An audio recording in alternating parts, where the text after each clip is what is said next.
Salve a tutti, sono Ciro Ciarullo. Questo è il fermo immagine della pompa trituratrice della Sanisplit che dobbiamo manutenzionare. Prima di smontare volevo dirvi che questa è una pompa destinata all'evacuazione di sostanze organiche, carta igienica e delle acque di scarico del lavabo, bidet e doccia.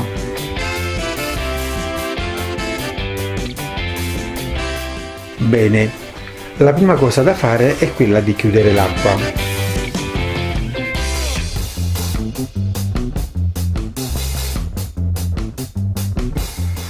Poi toglieremo corrente estraendo la spina di alimentazione.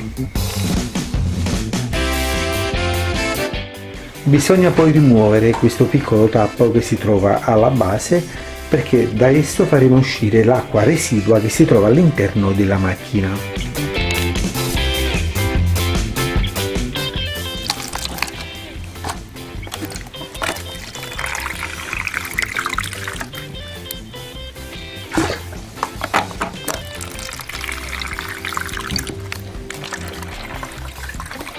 Quando l'acqua sarà finita tutta, smonteremo poi questi 3 tubi e ve lo farò vedere dopo. Adesso invece rimuoviamo questa fascetta colare che tiene fissata la cuffia di scarico al VC.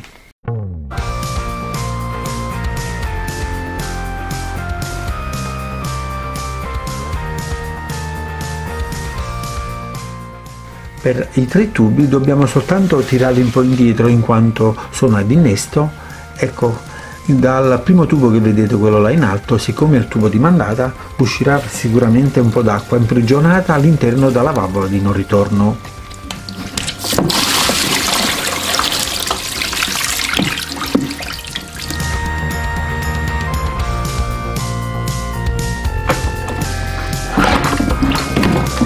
La macchina è libera. Dovete sapere che essa è costituita da 2 unità, una è quella che raccoglie gli scarichi, l'altra invece è il corpo pompa vero e proprio. Dunque da questo fermo immagine che vi farò vedere vi ho messo 2 frecce per farvi capire il punto in cui devono essere separate queste 2 unità. Per effettuare la separazione devo svitare la manopola che si troverà sulla destra dell'apparecchio.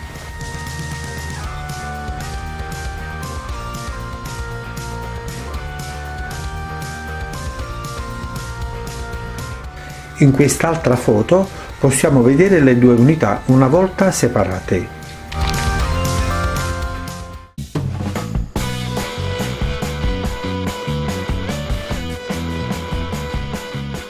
Dunque, siccome la pompa non parte, per vedere di cosa si tratta dobbiamo smontare questo coperchio che è fissato soltanto con 4 viti.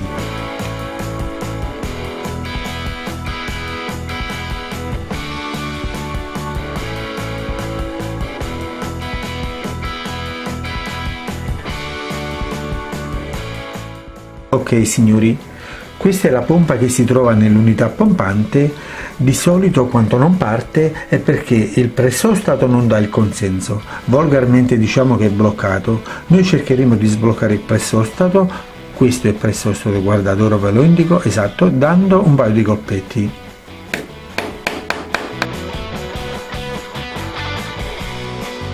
Per evitare di smontare tutto ogni qualvolta che si blocca il pressostato, ho pensato di fare un piccolo foro sul contenitore della pompa attraverso il quale effettuo questa piccola manovra.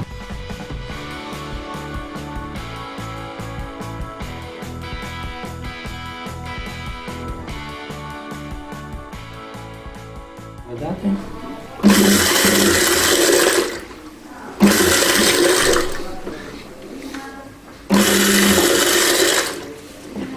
Ecco fatto, ora soffio qua dentro per attivare il pressostato.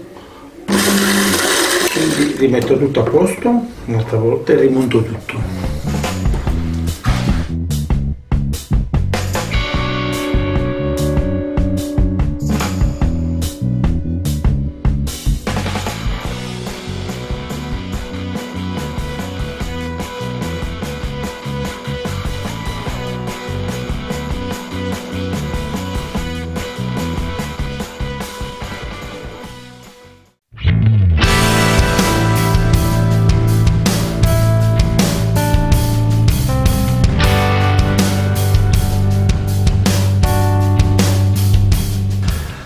Allora, all'interno di questa unità troveremo una sacca di materiale plastico dentro la quale affluiscono i liquidi che provengono dal WC, dal lavabo, dal bidet, dalla doccia e da una cucina se ne è collegata. Dunque io ora andrò a rimuovere questa sacca per farci una bella pulizia.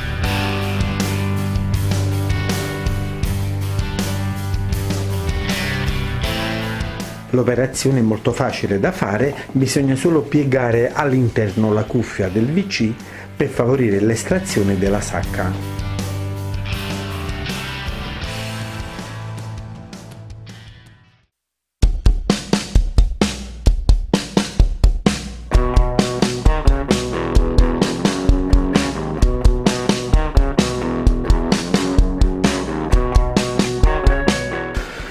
Ecco fatto. Questo è ciò che dovremo pulire. Ora vi spiego un poco questo contenitore come è composto. Allora, da quest'altro lato troveremo la cuffia che si collega al WC tramite la fascetta a collarino come abbiamo visto prima. Da quest'altro lato invece questa specie di scatola rettangolare è il contenitore vero e proprio. Ora vi metto un cacciavite per farvi vedere. Questo qua, il contenitore che raccoglie i liquami, e questi sono i tubi che si collegano all'impianto. Sulla superficie piana del contenitore noteremo questi due fori. Uno è l'aspirazione della pompa trituratrice attraverso il quale aspira il liquame, mentre invece l'altro foro è la mandata della pompa trituratrice attraverso il quale invia il liquame direttamente nella fogna. Vi consiglio vivamente di fare attenzione alle guarnizioni di tenuta una volta smontato tutto. Esse sono composte da O-ring che vengono tenute in sede da anelli conici. Mi scuso se mi ripeto, ma se guardiamo i fori che vi ho detto prima non possiamo sbagliarci, in quanto quello là più grande è per l'aspirazione della pompa, mentre invece quello più stretto è per la mandata. Da quest'altro lato abbiamo l'ingresso acqua proveniente dal lavabo, più sotto abbiamo l'ingresso acqua proveniente dalla doccia e vicino alla parete troveremo poi i tubi che corrispondono a questi ingressi. Molto semplice.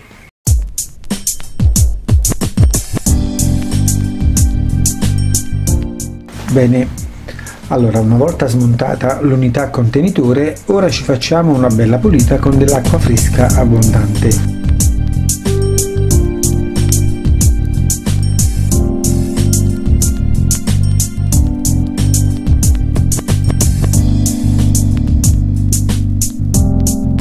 Adesso rimonto un attimo la sacca senza il contenitore esterno, quello là bianco che ho tolto prima, perché siccome c'era una piccola perdita d'acqua voglio sincerarmi che non ci sia nessun forellino.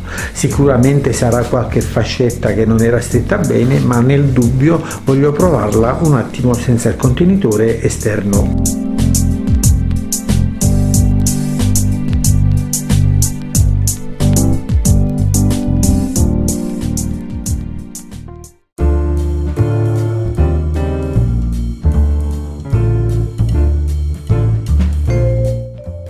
Dunque, l'unità raccoglitrice è stata provata, fortunatamente non c'è nessun forellino, era come presumevo, sicuramente qualche fascetta non stretta bene.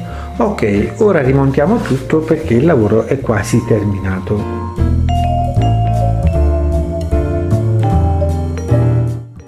L'inserimento della sacca all'interno del contenitore bianco richiede un tantino di attenzione in quanto dobbiamo evitare assolutamente di romperla, però è un'operazione molto semplice, infatti basta che guardate.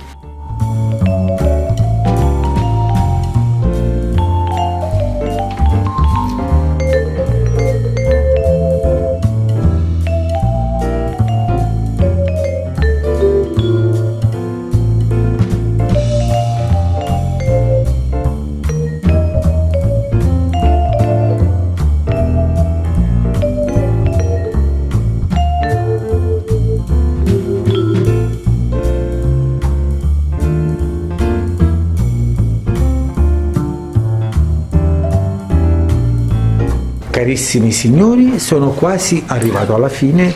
Vi voglio ricordare di non dimenticarvi le guarnizioni di tenuta che vanno inserite tra le due unità, quella pompante e quella raccoglitrice.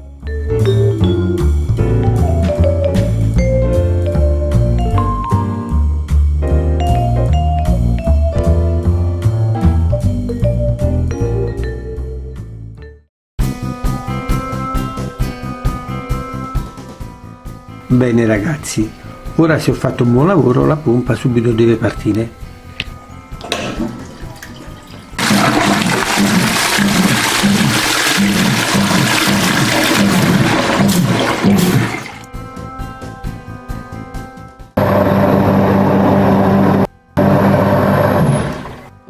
Infatti il rumore che sentite è la pompa che sta funzionando. Allora, la manutenzione a questa macchina è nata dall'esigenza di sbloccare un pressostato bloccato. Siccome la macchina appartiene ad una mia amica, per evitare di essere richiamato per sbloccare il pressostato, io ho praticato un piccolo foro sull'involucro esterno della pompa in modo che lei stessa può fare come vi ho fatto vedere prima per sbloccare il pressostato, ossia dando dei piccoli colpetti.